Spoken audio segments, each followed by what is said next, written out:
In humans the sound is produced by the.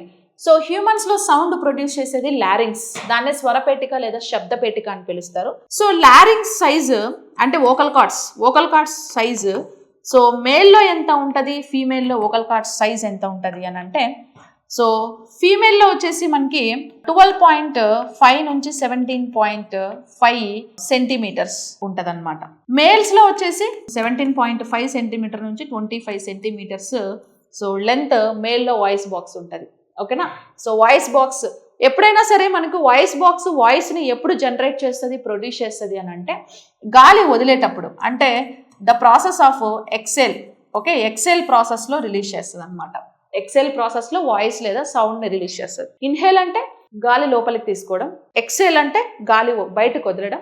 So during the exhale only so voice box or larynx will be produces some kind of pitch or vibrations or sound. Okay, అట్లనే మనకి sound వస్తుంది అనమాట వాయిస్లో. Epiglottis అంటే కొండ నాలుక.